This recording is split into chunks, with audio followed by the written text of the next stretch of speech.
So is space opera dead? At least as far as I tell, I wouldn't say it is dead. Um, Everybody still there are still people releasing some works that are considered space opera, but they are not carving a significantly big fan base.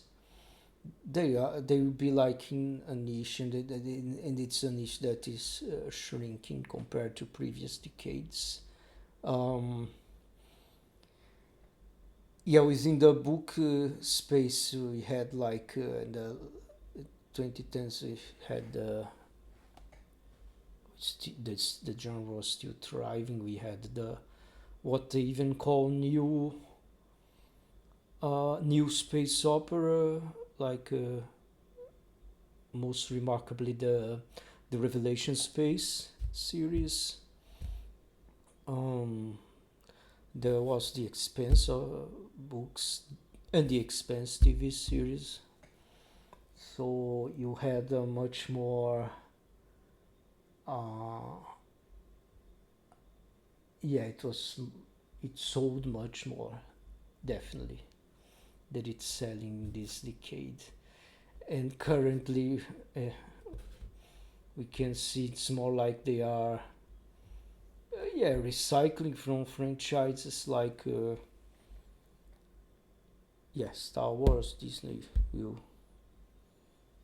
recycle everything from Star Wars until they can't anymore. They will can everything in Star Wars.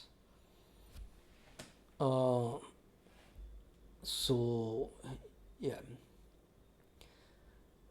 the we don't the genre is not thriving as before, not as the 2010s, not and even worse off than in the early 2000s when there was Battlestar Galactica, Stargate, um, yeah, Stargate Atlantis. What was the other?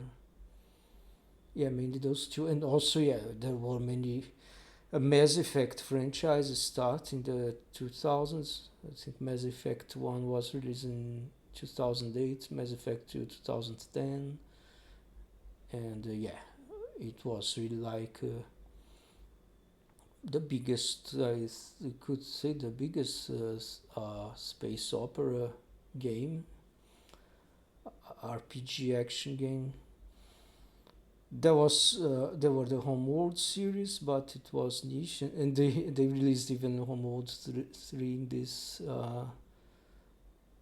yeah, this year I believe, and it went bad. So yeah, the point is that they didn't create anything new. They are recycling.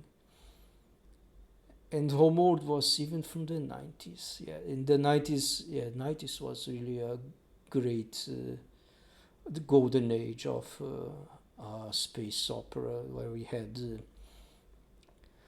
Star Trek: The Next Generation, Star Trek: Deep Space Nine, Star Trek Voyager, some Star Trek movies. Um, yeah, and they released the episode one of Star Wars. Yeah, but then Star Wars, I think we can agree it's a bit. It's by far the most successful space opera, but it's a bit from the border of space opera. They don't fit most of what we see in space opera nowadays. So I, I don't mean even nowadays. So they don't fit the bill of the other. They don't fit entirely the bill of space opera genre. The space Most of the space operas they have more science, a more hard sci-fi than Star Wars. Um, yeah, you had, for instance, the lightsabers. You, they wouldn't bump on each other like that, like two swords. Actually, they should be, yeah, the beams should be crossing one another. So yeah, you have already this. It's more for the. It's much more a fantasy with space aesthetics than an actual space opera. I'm afraid I do like Star Wars, but I must be honest on this one. Yeah, which is also like what the author says here. Uh, Star Wars is a science fiction space opera in the most rudimentary ways. For the most part, if you substitute the wizards for Jedi and made the two factions governments on a planet, you could be telling a tale of epic fantasy mercenary a bit, complete with a Dark Lord, magic sword, peasant farmer, and a princess to rescue. Yeah, it is. Yeah, it is like that. Yeah. So yes, the space opera will always be a niche. Yes, you really have a big, uh, yeah, big, lots of. It's a really a huge challenge to uh, get to carve uh, a fan base outside of just the niches Star Wars did. So, what is the cure for this planet romance space fantasy which is about to make everyone forgot movies like The Martian even exist? Yeah, you are going to write. Yeah, Star Wars has a, and I'm talking of course about George Lucas Star Wars. Forget Disney cookie cutter stuff. Uh, yeah, you have the. It has a certain epic uh, feeling. You have you have relatable characters. It resonates with the audience. So I think that this is what made Star Wars successful, and that it's more like the science has like a back seat in the franchise. It's mostly an aesthetic more than an actual feature of the the actual plot element of the story. Because if you really look, Star destroys everything in Star, the technology, everything in Star Wars. It's pure aesthetic. You don't have, they don't have um, any any influence in the plot. I would say. Yeah. So yeah, let's see what he suggests here. People aren't very bright. If you want to tell great and complex ideas, they better resemble something they already recognize, or the subtlety will be lost on them. With the rate of scientific change we are living in, but the time you go to press, at least two of your ideas will be obsolete. Right then, anyway. Um, yeah, I I'd say it's better to tell like that they have a shorter attention span. So yeah, you don't want like a nuanced science, neutrino emitters, stuff like that, like in the something that a plot that relies on neutrino emitters and the polarity of the warp engine, stuff like that. Yeah, they will be you will definitely lose. Then yeah, so I definitely agree with this one. Yeah, I believe also we have like many. It's not just the science, but there is certain. You get, for instance, the problem of overpopulation was considered a problem until last decade, and nowadays the consensus is that the population will fall within this century, will drop, as we observe already in Europe, especially in East Asia, South Korea, and Japan, most notably. China also seems to be following the trend after the one-child policy. So you will, and yeah, this is like a subject that there are many interesting videos. Definitely deserves a video of its own. Definitely. We also have so this cyberpunk. It's like overpopulated, crowded cities. I believe it's it's being proven inaccurate nowadays. You already have mass exodus, I think, from at least in the United States, in big metropolis like New York. Yeah.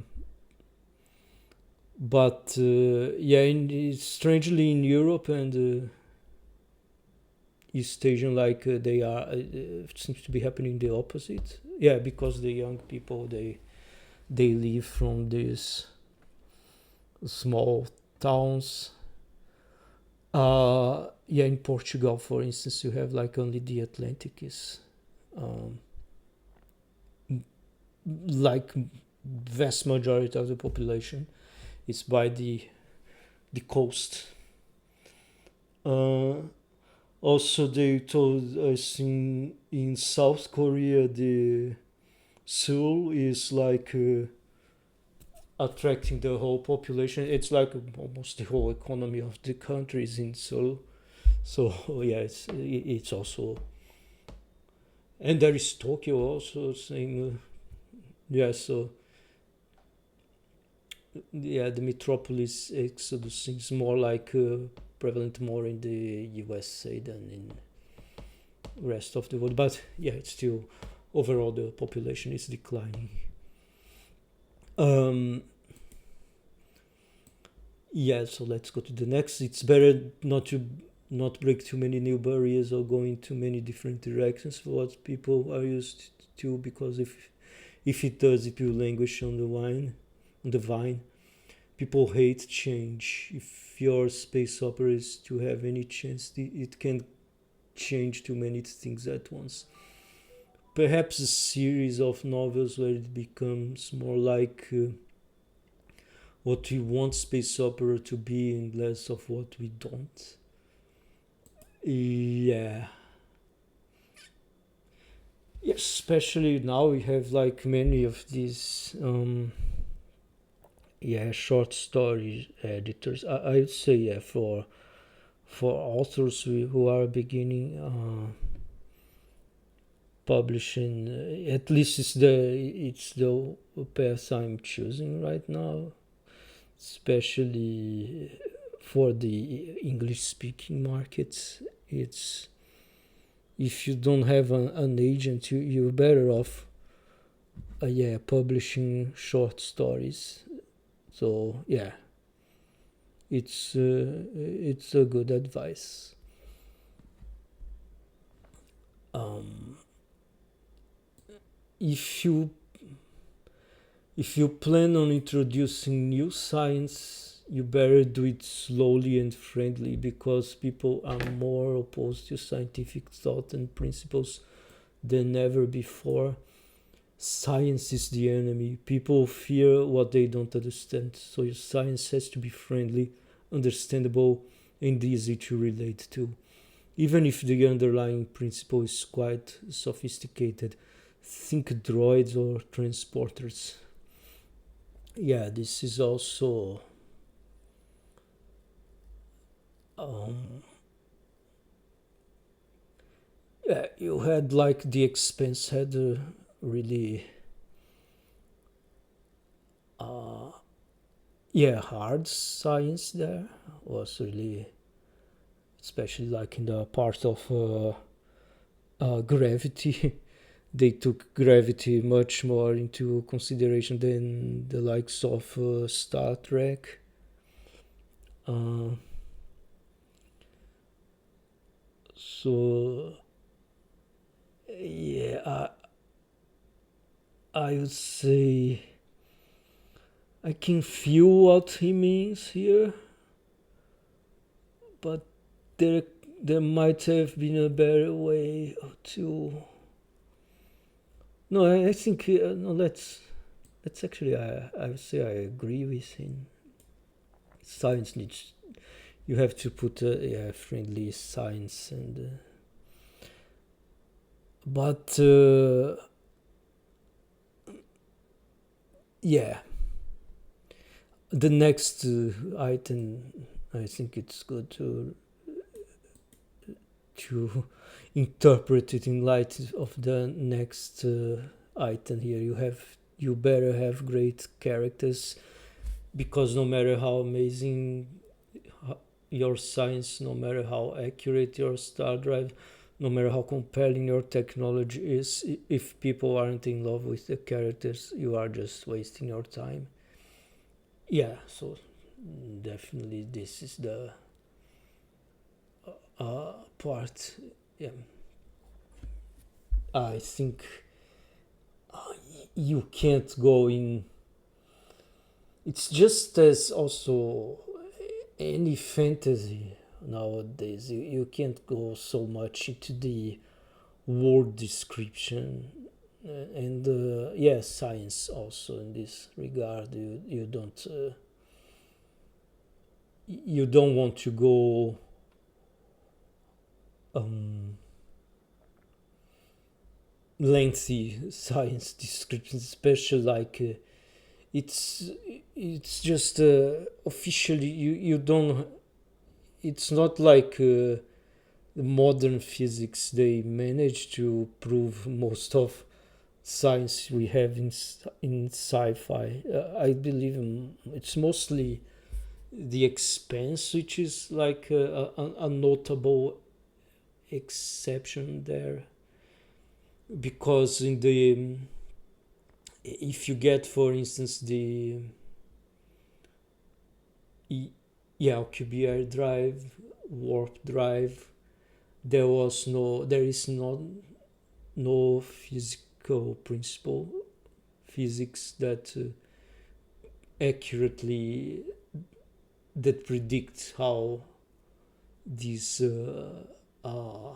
engines would work, how they could be feasibly implemented. The Alcubierre drive, I think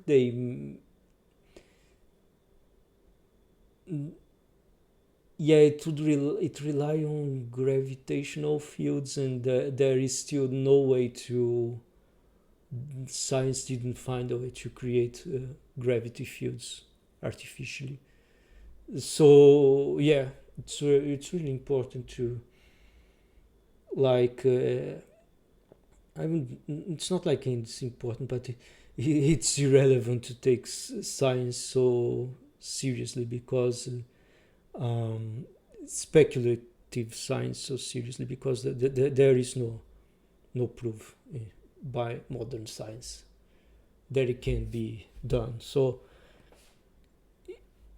yeah, the if you get Star Trek, it's like it's just as fantasy as any as Lord of the Rings in this regard. Even if they put like all this science, it is consistent with some laws of science, laws of physics, perhaps, but some conjectured laws of physics. But it's still like it's not like you proved. It's not like it's a proven principle. You don't even have like a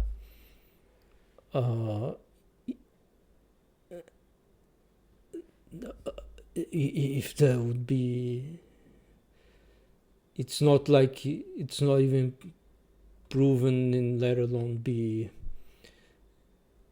feasible in economically. Yeah.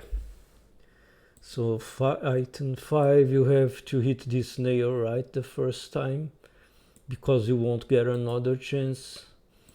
With the surfeit of options out there, people won't give you more than one chance to impress them with your scientifically accurate brain speaking new idea of the future, which uses almost none of the ideas of previous era, but somehow it's supposed to make it past the barriers of preconceived notions into the realm of compelling, accurate, and amazing futuristic super science that has characters people love. Yeah, so this is yeah, pretty much he brought all the previous items in one item and told you us to they will at first. Yes. Yeah, it's. I also agree with this one. So no one has done yet. Star Wars has been around 30 years, and we haven't managed to eclipse it. Not seriously, not yet. Let's go, everyone. We're not getting any younger, and Disney isn't going to get any smaller. At the rate Disney plans to saturate Star Wars market, there may be no alternative to its pep-filled space opera for decades to come. Yeah, it's a bit like that, yeah. But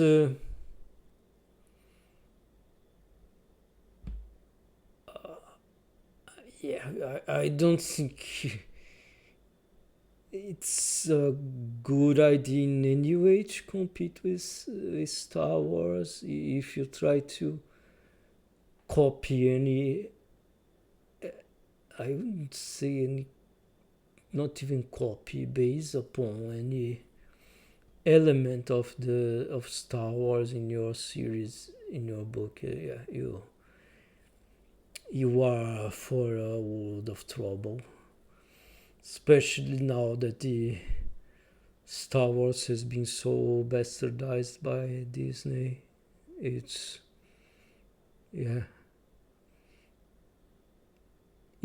go as far away from Star Wars as possible, probably, if you want to write some space opera. So this is my take about the article.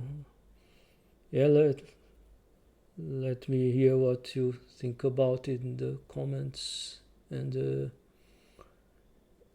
if you like the video, please like it and subscribe to my channel. It helps a lot. And thank you. I see you in the next